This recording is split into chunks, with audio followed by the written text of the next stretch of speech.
Veg omelette ಅಥವಾ ಕಡಲೆ ಹಿಟ್ಟಿನ ದೋಸೆ ಮಾಡಲು ಮೊದಲಿಗೆ ಕಡಲೆ ಹಿಟ್ಟನ್ನು ತಗೋಬೇಕು. ಅದರಲ್ಲಿ ಉಳ್ಳಾಗಡ್ಡೆ ಸಣ್ಣಗೆ ಹೆಚ್ಚಿರೋದು, ಟಮಾಟೆ ಹಣ್ಣು, ಕೊತ್ತಂಬರಿ, ಉಪ್ಪು ಎಲ್ಲವುದನ್ನು ಹಾಕಿ ಚೆನ್ನಾಗಿ ಮಿಕ್ಸ್ ಮಾಡಿ ನೀರು ಹಾಕಿಬಿಟ್ಟು ನಾವು ದೋಸೆ ಅದಕ್ಕೆ ಯಾವ ಥರ ಕಲಿಸ್ಕೊತೀವಿ, ಹಿಟ್ಟಿನ ದೋಸೆ ಕಲಿಸೋದು ಯಾವ ಥರ ಆ ಥರನೇ ನೀರಾಗಿ ಕಲಿಸ್ಕೋಬೇಕು.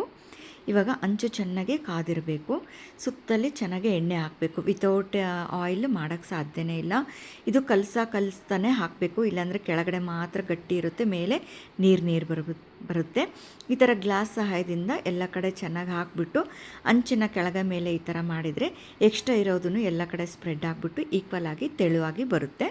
ಫಸ್ಟ್ ಜೋರಾಗಿಟ್ಟು ಹಾಕಿರಬೇಕು, ಆಮೇಲೆ ಸ್ವಲ್ಪ ಸಣ್ಣ ಇಟ್ಕೋಬೇಕು. ಮೇಲೆ ಹಸಿ ಇದೆಲ್ಲ ಡ್ರೈ ಆಗಬೇಕು. ಸುತ್ತಲೂ ಸ್ವಲ್ಪ ಎಣ್ಣೆನ ಹಾಕ್ಕೊತಾ ಇದ್ದೀನಿ. ಇವಾಗ ಚೆನ್ನಾಗಿ ಎಲ್ಲ ಡ್ರೈ ಆಗಿದೆ. ಎಲ್ಲ ಕಡೆ ಸುಡಬೇಕು ಅಂತ ತಿರ್ಸ್ಕೊತಾ ಇದ್ದೀನಿ. ಸ್ವಲ್ಪ ಜೋರು ಇಟ್ಕೋಬೇಕು. ಇವಾಗ ಎಲ್ಲ ಕಡೆ ಚೆನ್ನಾಗಿ ಕ್ರಿಸ್ಪಿ ಆಗಬೇಕು ಅಲ್ವಾ, ಅದಕ್ಕೆ.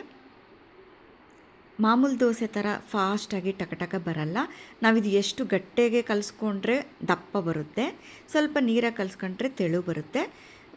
ಈ ಥರ ತೆಳು ಇರೋದ್ರಿಂದ ಚೆನ್ನಾಗಿ ಡ್ರೈ ಆದಮೇಲೆ ನೀಟಾಗಿ ಸುತ್ತಲೇ ಎಲ್ಲ ಥರ ಈ ಥರ ಚೆನ್ನಾಗೆಲ್ಲ ಈಸಿಯಾಗಿ ತೆಕ್ಕೊಂಡ ನಂತರ ನಾವು ಅದನ್ನು ಉಲ್ಟಾ ಮಾಡ್ಕೋಬೇಕು.